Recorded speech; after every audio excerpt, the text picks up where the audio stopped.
Hai, kembali lagi bersama hos anda Adlan Khalidi dalam rancangan The Zik Digital, di mana saya kongsikan berita, panduan dan tips dalam dunia digital marketing. Okey, hari ini hari yang special sekali kita kembali lagi dalam rancangan The Zik Talk Show. Okey, so apa The Zik Talk Show ni, saya akan menjemput tetamu daripada pelbagai industri dalam digital marketing. Okey, so kali ini special sikit, saya dapat jemput seorang berpengalaman, tamu pada hari ini. Tetamu kita ni seorang yang mungkin dah pernah jumpa dengan beliau di Twitter kan, di social media ke, tapi hari ni saya akan bawakan secara live. Seorang yang berpengalaman luas dalam bidang SEO. Dia very low profile, tapi saya jumpa juga orang yang orang kata apa, SEO ni banyak kerja belakang tabir. So tanpa buang masa, saya menjemput Encik Naim. Apa khabar Encik Naim? Baik. Alhamdulillah. Tadi saya dah bagi intro lagi, saya bagi hint sikit je lah kan. So tanpa saya tak nak cerita banyak. Saya nak menjemput Cik Naim sendiri. Boleh ceritakan tak sedikit latar belakang bagaimana mula menceburkan diri dalam bidang SEO ni? Silakan. Okay. So basically pendedahan awal saya lah mengenai SEO ni, dulu ada rakan sekolah lah basically. Dalam 12 tahun lepas dia dah mula SEO masa tahun 2008 gitu. So dia dah aktif lah dalam affiliate marketing masa tu. Ini kalau dalam term SEO ni zaman-zaman sebelum Penguin lagi lah, very early. So saya nampak potensi SEO tu dari situ masa tu. Tapi saya belum mendalami betul-betul lah. Tapi lepas saya sambung belajar and grad, dan saya masuk ke satu company public listed swasta lah. So dalam saya in charge dalam digital marketing dan terlibat dalam website sekali. So saya basically bidan terjun jugalah dalam SEO masa tu.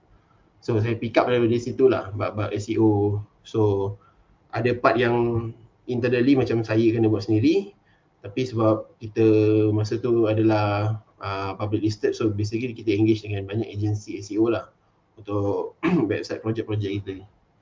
So dari situ saya mula build up skill SEO, tengok macam mana agensi buat kerja. So belajar sendiri, study sendiri, praktikkan balik dekat projek sendiri, macam-macam lah. Start dari situ lah basically. Menarik maksudnya memang bila masuk company besar, kita apa yang saya faham lah, biasanya kita akan ada satu specialization yang kita boleh jadi specialist dalam bidang tersebut lah. Seterusnya saya nak tanya soalan kedua. Lebih pada apakah proses untuk membuat SEO ni kan? Sebab mungkin orang tanya, kadang-kadang orang tanya servis SEO ni kan. Cik Naim sendiri ada tak proses macam mana yang biasanya bila dapat satu job atau satu klien kan, apakah step pertama sampai, tahu ada beberapa step lah kan. Boleh cerita secara ringkas tak apakah step yang atau proses untuk membuatkan SEO sampai dapat hasil lah kan, dapat masuk first page ke dan sebagainya? Silakan. Basically kalau untuk SEO, kalau let's say kita engage dengan klien ke ataupun website orang, basically dia dah ada website, dah ada untuk website, sama ada website baru atau website lama lah. So kita akan tengok dulu lah basically dia punya background business, apa target market dia, siapa yang actually, apa objektif dia punya business dia tu, apa yang dia cuba nak. Ada orang nak cuba dapatkan sales, ada orang cuba nak dapatkan leads, ada orang basically just untuk brand awareness saja. So kita define dulu objektif dia. So after that kita akan buat audit dulu lah daripada untuk dia punya website dia, dan kita tengok juga analyse dia punya kompetitor kepada bisnes dia yang paling similar lah. So daripada situ kita akan gauge basically sama ada sejauh mana kita boleh pergi lah. Sebab kita tak nak bagi false promises lah. Sebab saya tahu ada certain agency dia suka, kita boleh push untuk ni, senang je, boleh berjanji bulan bintang lah. Macam saya straight to the point, okay, apa yang kita boleh buat, expect berapa lama yang diperlukan untuk dapatkan hasil tu lah. Dan after dah dapat tu, dia punya maintenance part tu apa yang akan involve lah. So journey dia tu basically, sebab apa yang saya perasan, usually kalau company kecil ataupun bisnes yang masih belum cukup besar, dia agak hesitant untuk macam teragak-agak lah untuk engage SEO, sebab SEO ni dia perlukan komitmen yang panjang dan agak makan cost jugalah basically. Tapi kalau macam company besar, especially public listed company yang saya tengok, dia orang memang tak ada masalah lah untuk dapatkan servis SEO. So dia lagi nak just, kalau dari segi SEO practitioner ni, pengamal SEO, lebih kepada bagaimana dia nak positionkan diri dia on delivering the result tu dekat dia orang ni. Tu basically saya punya first part macam mana saya akan start project tu lah. Sebab depend dekat orang, ada berbeza-beza keperluan. Ada orang untuk branding, dia ada berbeza keperluan. Maybe dia nak lagi banyak create lagi banyak content. Tapi kalau macam orang certain, dia maybe ada e-commerce, mungkin ada few thousand produk ke, ada beberapa ratus produk. So macam mana kita nak optimize balik dia punya page tu. Cabaran dia tak sama lah SEO ni, bergantung pada nature of business tu. Okey. Okey, betul. Saya pun faham lah kalau macam kita memang kena jelas lah objektif klien tu, memang benda paling utama lah kan. Saya pun kena tahu apa yang dia nak sebenarnya kan. Di sebalik dia contact kita untuk servis SEO tu, sebenarnya dia nak apa? Nak sales ke, nak leads ke apa kan. So memang kerja kita untuk korek, untuk dapatkan maklumat tersebut sebelum kita start lah, supaya kita both parties on the same page lah kan. Kita tahu apa yang dia nak dan kita pun boleh, sama ada kita boleh deliver atau tak, kita boleh cakap awal-awal lah kan. Ya, betul. Okay, sebenarnya saya nak tanya juga, dari segi demand lah, dari segi demand ataupun trend keperluan terhadap servis SEO ni, bagaimana Tuan Naim tengok, maksudnya adakah sejak PKP adakah semakin bagus demand terhadap digital marketing, especially mungkin servis SEO? Apa pendapat Tuan? SEO ni saya rasa berdasarkan apa yang saya tengok lah, untuk jadi saya bagi kepada dua company, macam SME dengan company yang besar lah. SME pun ada yang SME yang agak besar dan SME yang kecil. Rata-rata basically diorang sebenarnya at least tahulah SEO tu apa dan kepentingan SEO tu. Tapi basically yang menjadi cabaran adalah dari segi komitmen diorang untuk buat SEO tu, dan actually nak gauge siapa yang actually betul-betul expert in SEO. Sebab saya tengok, sebab kalau dari segi, sebab cabaran SEO kat Malaysia ni, dia bukan sekadar agensi SEO kat Malaysia je. Sebab dalam Asia Tenggara pun kadang-kadang neighboring kita punya macam Indonesia, Singapore pun ada juga agensi yang dapat klien daripada Malaysia. So tengok daripada deliverability tu lah, apa yang kita boleh prove kat dia, whether kita boleh buat ke tak. Macam company besar usually tak ada masalah lah bab ni. Cuma kita hanya perlu, challenge ni adalah get in touch dengan diorang, macam mana kita nak positionkan SEO ni dekat di mata diorang, dan convince diorang ni whether sebenarnya SEO ni berbaloi ke tak dalam long run dia punya business journey dia. Okay, terima kasih. Okay, itulah, maksudnya memang bagi saya pun memang kalau saya nak cari klien untuk SEO ni, saya pun letakkan saya akan tengok dia punya berapa banyak revenue dia dapat lah setiap bulan. So sebab bagi saya itu akan jadi satu indikator lah. Kalau company besar, maksudnya dia buat jualan dia lebih pada 6 angka sebulan, maksudnya untuk servis SEO biasanya dia orang mampu lah. Tapi kalau company kecil baru buat kata apa 4-5 angka ni, especially bawah 5 angka lah, mungkin memang bukan target saya lah untuk servis SEO. Okay. Mari kita tengok soalan seterusnya, lebih kepada tools ataupun SEO software. Adakah Tuan ada tak top 3, contohlah paling kurang 3 lah, adakah Tuan menggunakan software untuk membuat SEO ni? Kalau saya lah, yang memang always saya akan Saya tak banyak guna tool sangat pun usually. Tapi yang sangat paling kritikal adalah satu, Ahref. Saya guna Ahref. Ahref ni basically untuk cari keyword yang organik yang dah rank, dan juga analisis kompetitor dengan website-website lain yang berpotensi ada keyword yang kita nak tu. Kedua, Ahref ni sebab kita boleh check backlink tu, sebab nak dapatkan backlink yang sama macam orang lain, potensi backlink, content. So kita boleh analisis through Ahref lah. Ini yang paling itu yang Ahref punya bread and butter lah basically. Kalau dari segi keyword pula, tools lain saya guna usually Google Keyword Planner. Sebab Keyword Planner boleh generate banyak juga keyword idea. Saya guna ada Chrome extension Keyword Everywhere. Tu penting sebab dia bagi lagi banyak data kalau kita tengok search result kan. So untuk certain keyword kita boleh tengok orang tu punya jumlah, dia punya strength website tu, strength page tu, dia punya authority dia, jumlah perkataan dia, semua kita boleh tengok directly guna Keyword Everywhere lah. Sebab Keyword Everywhere pun guna data daripada Google Keyword Planner. Cuma dia kena bayar lah. Yang setakat ni Ahref memang paling mahal. Dan yang Keyword Everywhere tak mahal mana lah. Dia credit based. So basically yang paling banyak saya guna dua tu lah. Selain daripada tu memang common tu macam Google Sheet, Google Doc, tu je lah kot, WordPress, dengan ni plugin Rank Math lah.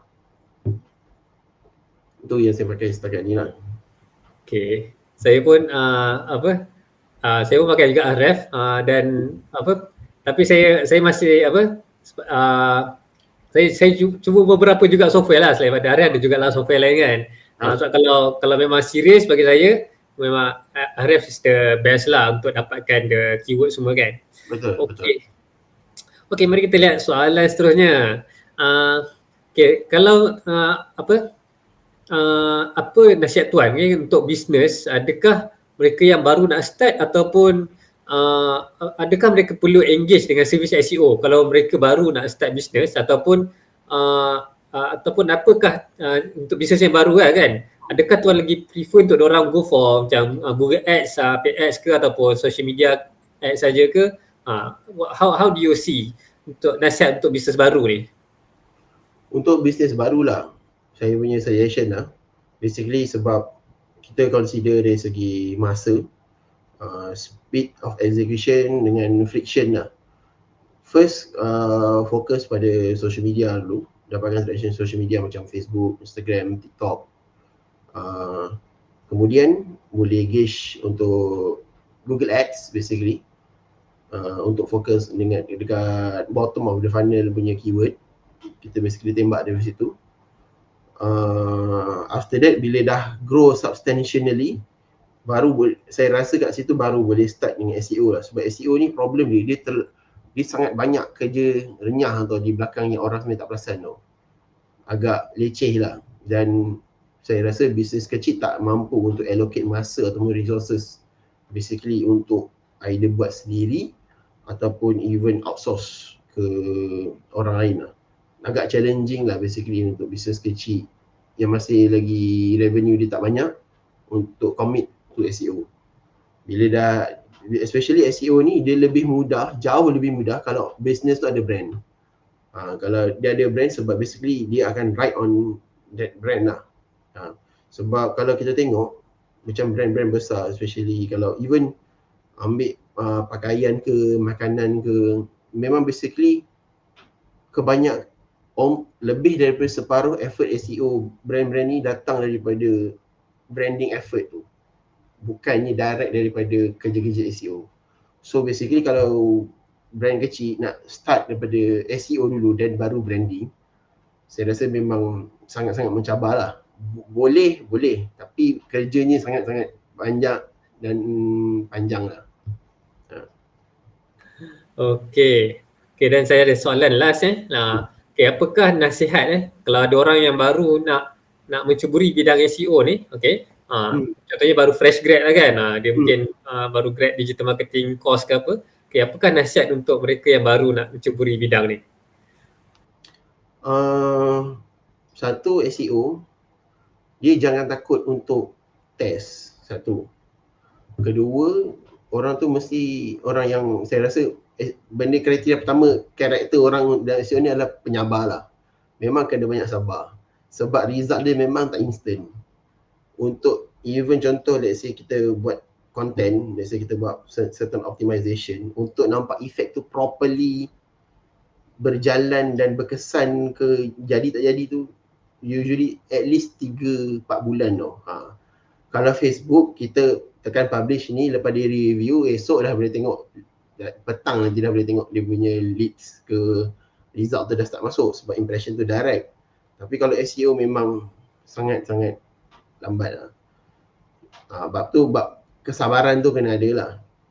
Kedua, cari tok guru yang proper lah pada saya. Untuk kalau suggestion saya lah, untuk orang yang betul-betul memang tak ada budget ke apa, kalau saya boleh pergi YouTube, cari satu search Project 24. Project 24 ni memang dia income school sebenarnya, channel dia income school. Dia memang dia ajar banyak dan detail gila lah pasal SEO ni. Cuma dia akan beratus-ratus jam juga lah nak belajar lah. Kena sabar juga bab tu. So daripada situ boleh develop sikit and buat projek, tapi buat projek sendiri dulu. Maknanya kita test dulu apa yang kita nak. Okay, sebab dia ada banyak eksperimen SEO ni. Okay, kalau buat ni dia jadi apa, kalau buat B jadi apa, kalau buat C dia jadi apa. So kita test dari situ. Dan saya perasan juga sejak bertahun lepas lah, engage dengan Twitter lah. Twitter untuk SEO dia best kalau orang tu boleh join sekali community SEO overseas. Kalau tak ada masalah in English, better join macam community SEO Eropah dengan US lah. Tapi saya perasan Eropah dia sangat aktif lah. Sebab cabaran SEO dia jauh, kalau banding dengan Malaysia jauh lebih dahsyat lah. So kita boleh tengok lah sebenarnya SEO tu dia punya level dia tinggi mana lah. Malaysia ni kalau consider in generalnya tak ada susah sangat lah pun. Cuma bila kita dah tengok orang yang buat lagi expert, trick yang lagi, yang skill yang lagi power, kita pun tengok ada lagi jauh di perjalanan. Memang career building tu boleh lah SEO. Memang potensi tu sangat-sangat banyak. Sama ada orang tu nak buat kerja power agency ataupun nak kerja under company ke, ataupun nak buat projek sendiri and develop scale business sendiri pun boleh. Macam-macam source yang kita boleh monetize daripada SEO lah basically. Okay, terima kasih. So saya setujulah penyabar tu kan. So orang kata apa, kalau cari suami carilah yang kerja di SEO. InsyaAllah dia sabar boleh tunggu. Memang kena sabar banyak tuan. Aduh. Okey, macam tu saja soalan-soalan pada sesi pada talk show pada hari ini. Saya nak so saya nak tanya tuan lah, kalau penonton kita ada yang nak contact tuan, nak reach tuan, okay, boleh share apakah social media tuan ke? Silakan. Boleh ke saya punya Twitter je. Handle saya apa tu? @naim_2x. Tu saya punya Twitter handle lah. Mungkin boleh letak dekat description ke nanti dekat video. Okay. Nanti saya sediakan link. Okay. So terima kasih sekali lagi kepada Cik Naim. Okay. Sekiranya ada yang berminat nak dapat nak menghubungi ataupun nak contact Cik Naim, boleh klik pada Twitter beliau di dalam ruangan description yang ada di bawah. Okay. So terima kasih Cik Naim. Tunggu dulu dalam line sementara saya tutup dulu. Okay. Alhamdulillah kita dah selesai sesi talk show episod yang ke-5. Okay. Dan sekiranya anda belajar sesuatu pada episod pada hari ini, okay, jangan lupa untuk tekan like, dan subscribe channel saya. So semoga dia akan bantu untuk anda dapat latest video-video terbaru daripada channel The Zik Digital. Okay. So sekian, kita jumpa lagi dalam episod yang akan datang. Bye.